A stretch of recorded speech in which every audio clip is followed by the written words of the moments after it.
ya estamos con nuestro invitado desde Santo Domingo, vía Zoom, con una persona, como decía Mañana el pasado viernes, que Mañana conoce bien en el Palacio cuando cubría la fuente de allí y habló maravilla de ti. Y yo te conozco en los medios, tu capacidad. Me da mucho gusto que esté en el programa.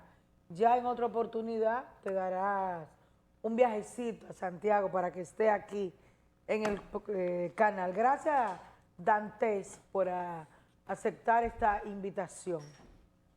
Buenas noches, muchísimas gracias a ti, Bélgica, Víctor, y a toda tu teleaudiencia. Gracias. José, la semana pasada fuiste casi tendencia, no solamente en las redes, sino en los principales diarios del país. Y vi una reseña que hizo el Diario Libre dando respuesta a lo que también había escrito con Sí, relación a una denuncia que hizo el director de titulación con los títulos de unos 14,000 que dice que tenían problemas, pero tú aclaraste bien en ese mismo medio, pero a nosotros ya como programa quisiéramos saber qué pasó con esos 14,000 títulos. sí, mira, lo que ocurrió Bélgica es que él, en unas declaraciones que él brinda para ese medio, hace justamente referencia de que más de 14,000 títulos entregados en el 2015 eran títulos que no servían o que no sirven, decía él, porque eran títulos que los títulos habían sido hechos, trabajados, levantados técnicamente de una manera incorrecta. Y en ese sentido quiso atribuir a que esos títulos habían sido entregados en el 15. Nada menos cierto. Esos títulos nunca fueron ni entregados ni aprobados por la Comisión de Titulación, sino que el SEA, independientemente de la comisión, hizo su proceso de levantamiento técnico de mensura de los 14,000 solares que luego dieron esos títulos y sacaron sus títulos. Ahora bien, ni el expresidente Medina ni la comisión de titulación nunca entregamos un solo título de esos, exactamente porque yo tenía conocimiento, porque los técnicos de la comisión me identificaron que esos títulos eh, lamentablemente tenían graves inconsistencias técnicas. Y por esas inconsistencias técnicas no era posible concluir con ese proceso.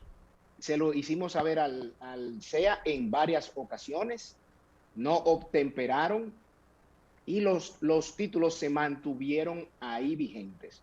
Fruto de esa situación y de otras situaciones, entonces se dicta en septiembre del 16 un decreto para intervenir el SEA por parte de otra comisión de la cual yo era parte y donde a partir de esa fecha de septiembre del 16 los levantamientos técnicos de mensura de todos los terrenos del SEA solo lo podía hacer la comisión de titulación.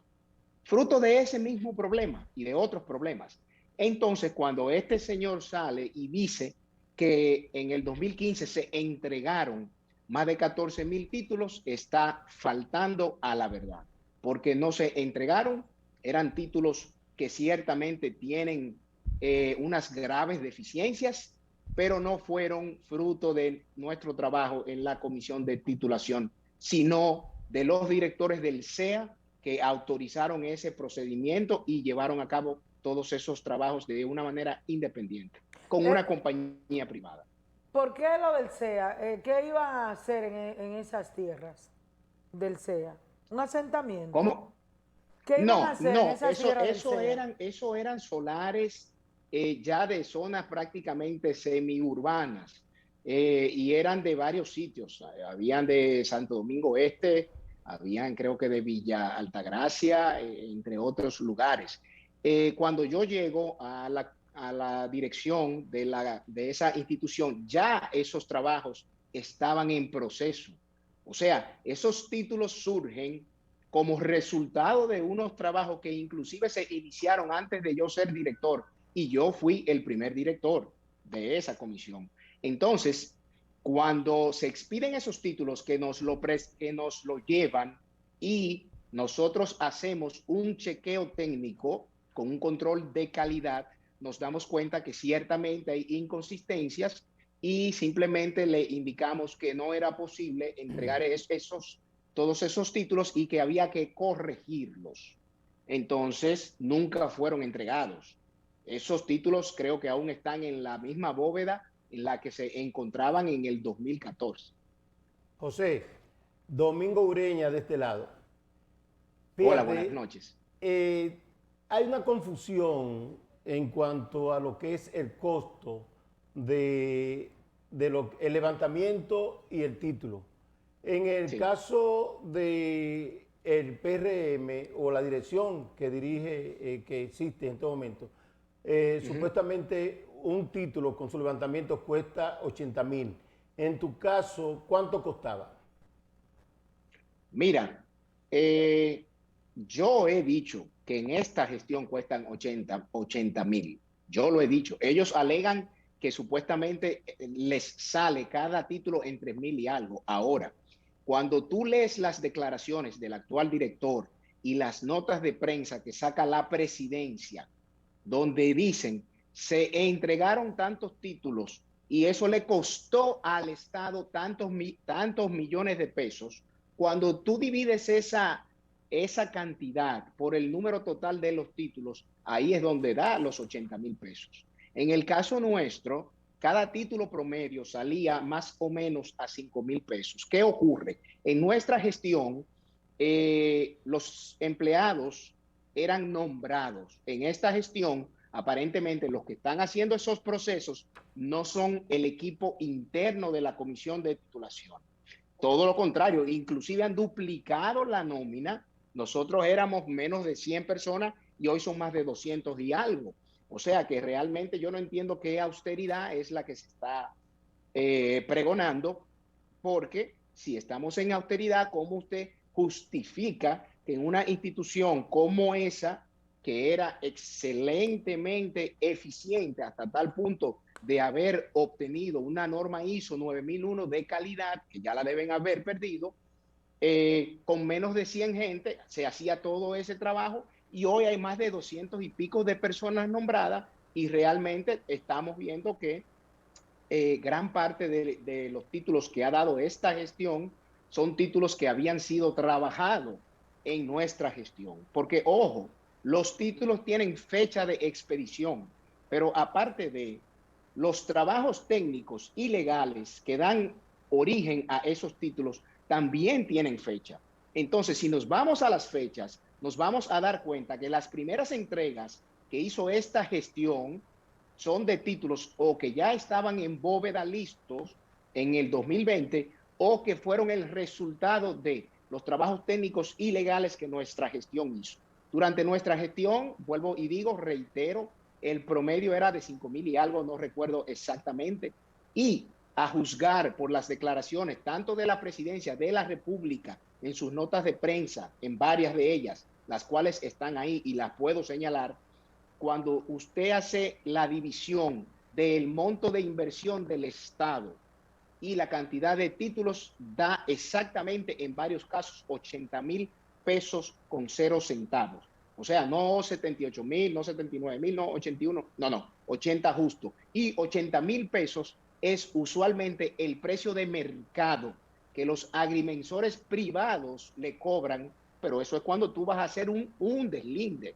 Se supone que a mayor cantidad, menos debe ser el costo. Y por esa razón era que en nuestra gestión nosotros pudimos lograr con el equipo técnico interno nuestro hacer todo ese trabajo y que el costo cuando se le sumaba los sueldos de todos estos técnicos, los viáticos que se le pagaban, la gasolina que se gastaba, la depreciación de los equipos que se utilizaban, entre otras variables, eso nos daba un promedio de 5,000 y algo por cada título.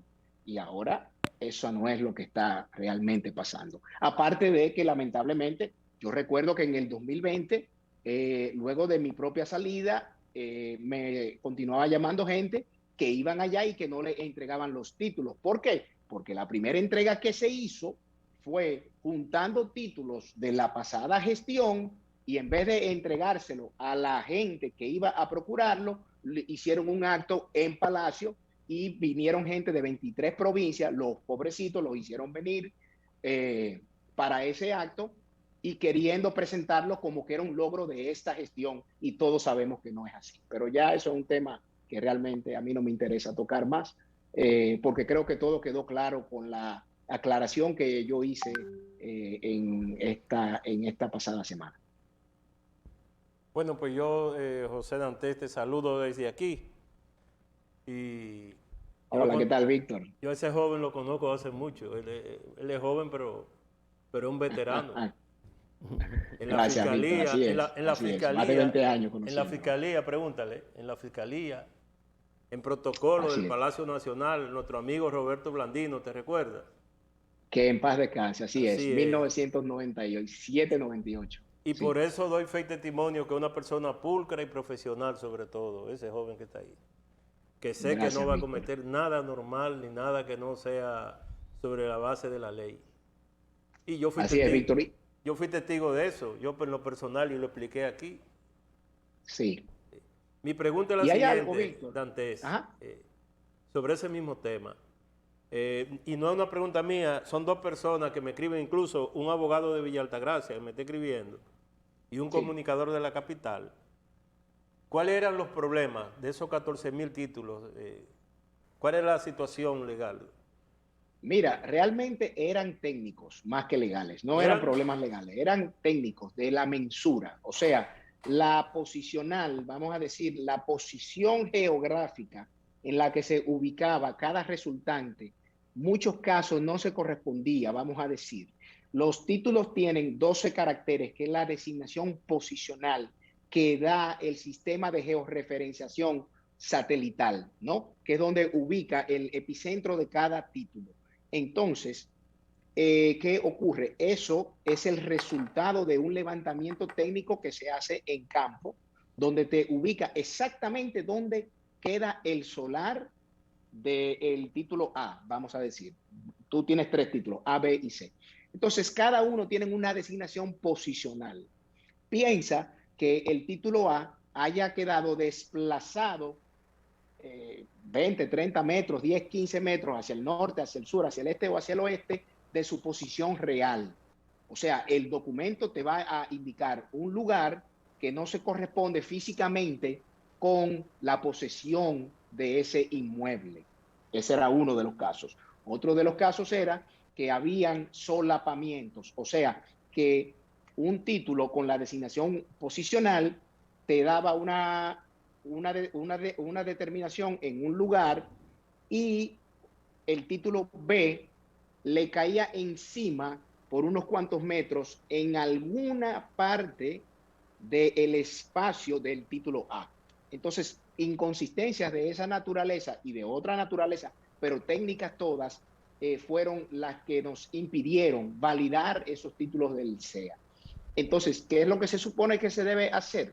Se debe hacer un proceso que pueda corregir todo eso. Yo prácticamente lo que planteé en el 2016 fue rehacerlo todo desde cero. Pero los directores del CEA en ese momento no hicieron caso, y por esa razón esos títulos aún están ahí en esas bóvedas sin que se haya hecho ninguna corrección sobre todas esas inconsistencias. Pero tiene solución, ¿no? Tiene solución. ¿Cómo que, perdón? Claro que tiene solución. El problema. Lo que en este caso debe haber es la voluntad. La voluntad por un lado y por otro lado la transparencia. Porque yo oí ahora en estos días que la compañía que lo hizo, supuestamente, se acordó con ellos hacer las correcciones a un precio yo no sé de cuánto, etcétera, bla, bla. Y lo que yo me pregunto es, ¿dónde está la licitación? ¿Dónde está la transparencia que tanto pregona esta gestión de gobierno donde ni siquiera han dicho cuál es la compañía o cómo están llevando eso a cabo. Miren, señores, si hubo dos decretos con respecto al CEA para intervenir sus operaciones, era porque precisamente habían muchas cosas que corregir, muchas. Y entre esas cosas, precisamente, o lo principal era la tenencia de toda la tierra del CEA, ¿no? Y las ventas que se han producido. Ojo, que esto es algo, y esto es historia. La inmobiliaria del CEA la crea Hipólito Mejía en el 2001, cuando era director Víctor Báez. Víctor Báez era que se llamaba. Víctor Manuel Báez, exactamente. Y a partir de ahí es que se comienza con este proceso de ventas de terrenos del CEA que continuaron los otros gobiernos. Y solo el presidente Medina, cuando llega en el 2012, prohíbe, y están todas las comunicaciones ahí, yo tengo copias, yo tengo mis archivos, podemos debatirlo cuando quieran, prohíbe que se venda un solo metro más. Entonces, ¿qué pasaba? Que existían o existen decenas de poderes presidenciales de Leonel Fernández, de Hipólito Mejía, autorizando ventas de terrenos que ya el CEA tiene en sus manos desde hace muchos años. Y es con esos poderes que ellos hicieron todo el proceso para supuestamente titular o aparcelar todos estos solares, hacer una distribución de solares y vender los proyectos en solares pequeños de 200 metros, de 250, con poderes previos al 2012. Yo reto a cualquiera a que me muestre un poder del 2012 para acá autorizando ventas solarizadas de los terrenos del CEA. No existen. Dantes, Sí. ahora vamos a la política del PLD, política, bueno, partidista. En estos últimos días, la Fuerza del Pueblo habla, bueno, anuncia que se va prácticamente el PLD completo para allá. Y ayer o antes de ayer un acto y se fue un diputado y algunos más. Antes se veía como reciclaje. ¿Realmente se está yendo tanta gente del PLD? Entonces va a quedar vacío. Mira, óyeme algo, Bélgica, tú acabas de dar en el clavo. Es un reciclaje. O sea, ese diputado que se juramentó ya había renunciado hacía más de una semana y algo. Pero aparte de mucha gente que se ha ido juramentando en ese partido, son gente que se fueron en el 2019, cuando se fue el expresidente Fernández y un grupo. Y los últimos que se fueron luego de la derrota. Luego de la derrota de julio del 20, entonces hubo otro grupo que salió. Ahora, la Fuerza del Pueblo ha sido o ha intentado ser inteligente y ha tratado de, vamos a decir, manejar eso en el tiempo. Y hoy sale una caricatura en uno de los medios, creo que fue en El Día, muy cómica, pero muy, muy real, donde alguien dice, yo quiero ir para ese grupo. Y le están diciendo, o sea, a un supuesto PLDista que se quiere ir para la Fuerza del Pueblo, y le están diciendo, no, espérese, compañero, yo le hago saber cuándo, porque nosotros tenemos que programar esto. O sea, ellos tienen una labor de reciclar y de juramentar a gente que está en su padrón desde hace meses. En el caso de este diputado había renunciado hace creo que 10, 12 o 14 días y hacen toda una campaña de expectativa de que iban a hacer una juramentación masiva. Y es el mismo diputado, con 2 regidores y creo que con 6 presidentes de intermedio. Entonces, bueno, el que quiere realmente hacerse el tonto y creer que eso es una juramentación masiva, pues bueno, amén, allá. ¿Pero Pero qué yo están no creo haciendo que ustedes juramentar 5 o para 6 no personas contrarrestar esto, engloban para el término de sustituir masivo. esas Entonces, personas que se yo creo van? que realmente nuestro partido está en un proceso de reestructuración, de fortalecimiento y de crecimiento. Y la Fuerza del Pueblo, entiendo que su estrategia sea tratar de hacer creer que cada día nos está sacando más gente cuando no es cierto. Es la misma gente que ya se fue, que está fuera de nuestro padrón y que ellos programan actos de juramentación en el tiempo para que se crea, para que se vea que es una salida constante, pero no es real.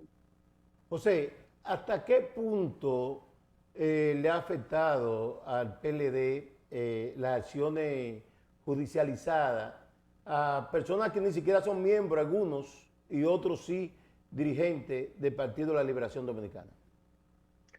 Mira, lamentablemente no es mentira que todos esos procesos judiciales han impactado de una manera negativa a la marca.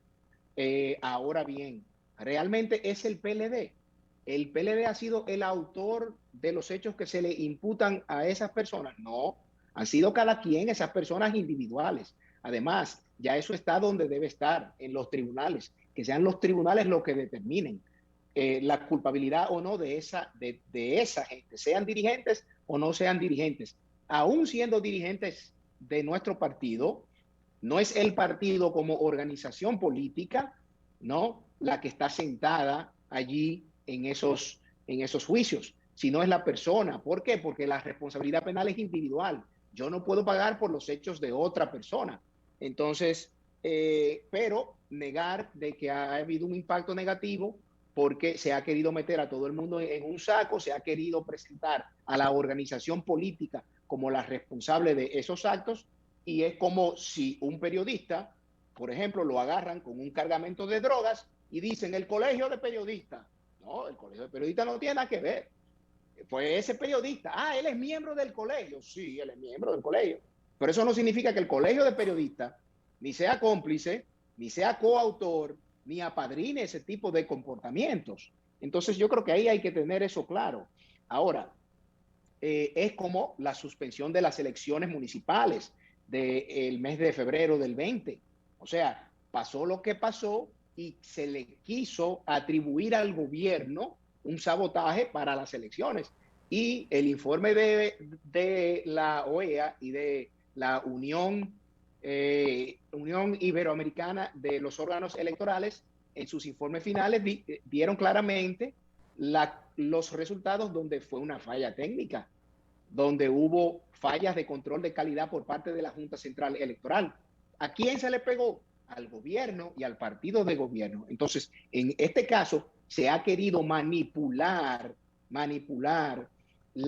vamos a decir, la responsabilidad del partido en estos casos, y el partido no tiene absolutamente nada que ver. Cada quien que se defienda, y lo que hemos dicho siempre, todas las investigaciones que deban llevar a cabo, que se lleven a cabo, y todo aquel que deba responder ante la justicia, que responda. Ahora, el PLD como partido no tiene absolutamente nada que ver en ninguno de esos casos. José, pero ¿ha fallado la estrategia comunicacional de defensa del partido? Yo creo que más que ha fallado, yo creo que no es tanto que ha fallado la estrategia de comunicación del partido, es que este gobierno está invirtiendo cientos y cientos de millones de pesos en publicidad, apoyando en las redes a través de softwares para crear falsas tendencias, y hay pruebas de eso, yo tengo pruebas de eso. Yo creo que realmente hay un sentimiento social que no se puede negar, que todavía se siente, vamos a decir, muy incómodo con lo que fue el PLD en sus últimos años. Y lamentablemente para nosotros, este partido de gobierno supo capitalizar de manera política esas frustraciones, vamos a decir, de la sociedad dominicana. Pero yo creo que todo tiene su tiempo bajo el sol, como dice la palabra claramente. Y creo que la sociedad dominicana cada vez más se le está cayendo el velo que le tapaba los ojos para ver la verdad. Y es que este es un gobierno que solamente está enfocado, preocupado para gobernar a favor de unas élites empresariales, y las conquistas sociales del pueblo dominicano cada vez se han ido perdiendo. Le han echado la culpa a la pandemia, le han echado la culpa a la guerra en Ucrania ahora, y siempre es la culpa de un tercero menos la culpa de ellos, la incapacidad y la ineficiencia de ellos. Por ejemplo, para Santiago, el mismo presidente había prometido una inversión en este año de 42.000 millones de pesos. Digo, en los próximos 4 años, perdón. De 42.000 millones. Lo cual quiere decir que cada año se supone que en el presupuesto nacional deben haber para Santiago destinado por lo menos 10.000 millones de pesos. ¿Ustedes saben cuánto se destinó para Santiago en este año? 2.000 millones.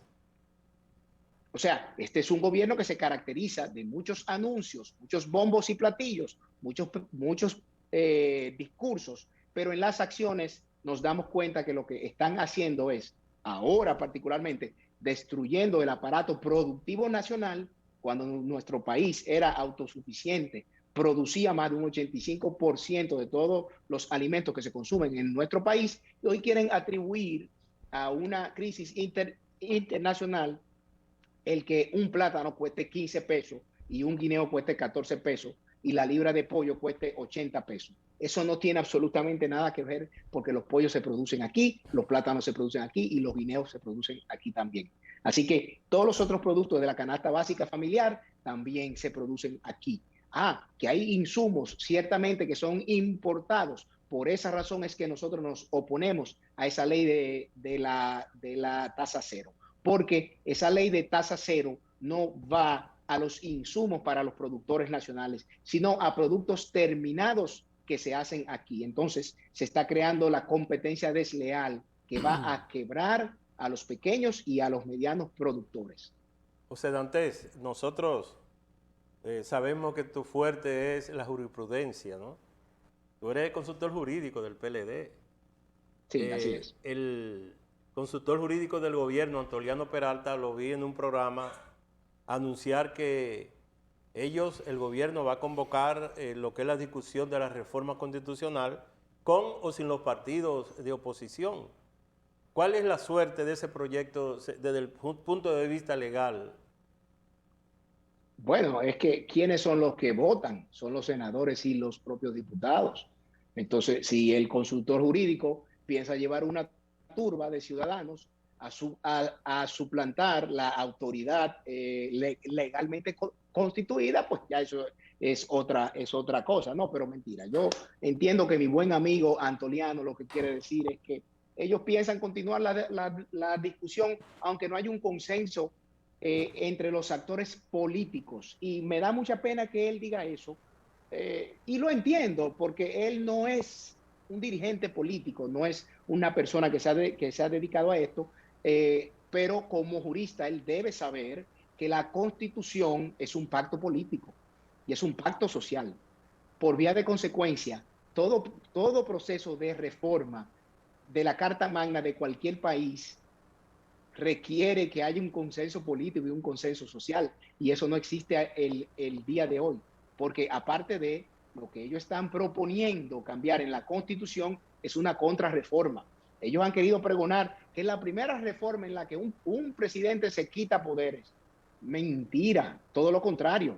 Quieren secuestrar la justicia, quieren nombrar a un ministerio público por 6 años hasta el 2028, quieren destituir, quieren tener la facultad de destituir a los jueces de las altas cortes, quieren rotar a los presidentes de las altas cortes cada 3 años. Entonces, ¿qué estabilidad, qué institucionalidad es esa? Pero ustedes no son los que viven con la palabra institucionalidad y transparencia en la boca. Entonces, ¿de qué independencia me hablan? La propia Procuradora General de la República la semana pasada, en un discurso que ella dio de su rendición de cuentas, reconocía que actualmente la configuración constitucional del Ministerio Público lo dota de autonomía funcional y administrativa y organizacional. Ella lo que pasa es que no lo puede decir con palabras, bla, pero lo que quiso decir es, para independizar al Ministerio Público no se requiere modificar la Constitución. Ella lo que sí dijo fue que sería ideal dotar al titular del Ministerio Público con cierto nivel de estabilidad, y que eso se puede hacer cambiando la normativa. No se refirió a la Constitución, sino que hay que cambiar la norma. Bueno, pues vamos a cambiar la norma en la ley, porque ¿qué es lo que están proponiendo en esta gestión? Que sea la ley la que diga cómo se nombra al procurador, pero no ha presentado un proyecto de ley en ese sentido. Entonces tienen un transitorio para la Constitución que dice, en lo que se hace esa ley, el procurador lo seguirá nombrando el presidente. Pero así es como está hoy. Entonces, ¿para qué entrar en esa discusión cuando los problemas acuciantes del pueblo dominicano es la alta carestía de la vida?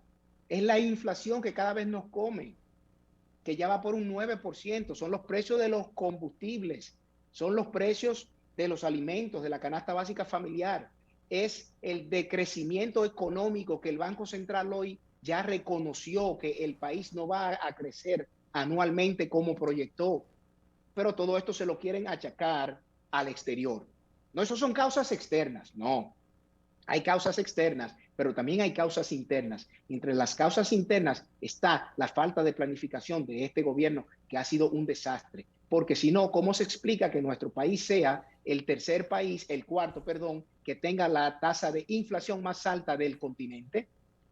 ¿Cómo es posible que por encima de nosotros solo tengan más inflación Haití? Oigan cuáles países: Haití, Venezuela, Brasil y Argentina, que hace años que está en default con sus acreedores internacionales. Entonces, y con el Fondo Monetario también, que es uno de los acreedores, ¿no? Entonces, no quieran justificar su incapacidad de gobernar, o no su incapacidad, su modelo de gobierno que solamente beneficia a la élite empresarial amiga del presidente, porque ni siquiera es a los empresarios en sentido general.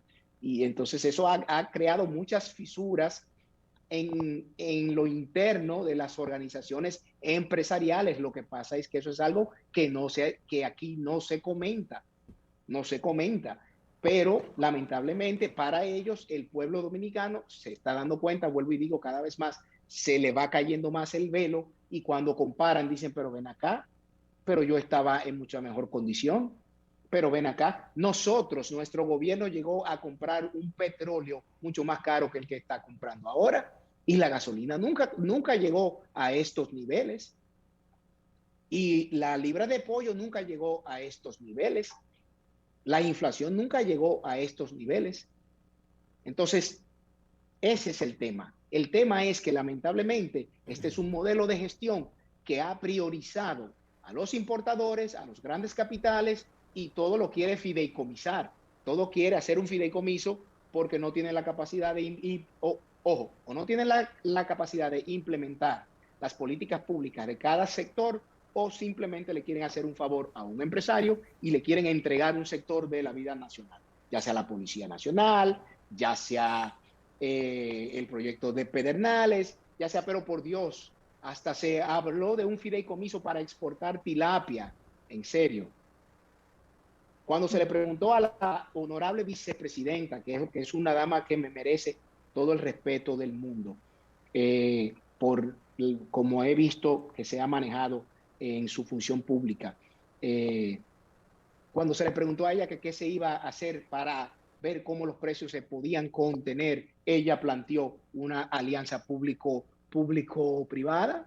O sea, lo que ellos tienen en la cabeza es la manera de involucrar al sector privado en la gestión de gobierno. Y el pueblo no votó por el CONEP, el pueblo no votó por la Asociación de Industria, el pueblo votó por Luis Abinader para que resolviera los problemas del pueblo dominicano, no para que se escondiera atrás de los empresarios, no para que buscara excusas, porque si es para eso, pues entonces lamentablemente va a acabar mucho más mal de lo que todos estamos viendo que va a terminar. Wow. Bien, muchas gracias. Gracias. Conversamos con José Dantes, es Muchísimas gracias a ustedes. secretario jurídico del PL, de una persona muy joven, con mucho futuro, gracias por mucho lo de futuro joven, Bélgica, político. pero no es tanto así. Ya te invitaremos para que venga aquí ya al canal a sentarte aquí Sí, con claro, nosotros. Muchas claro. gracias.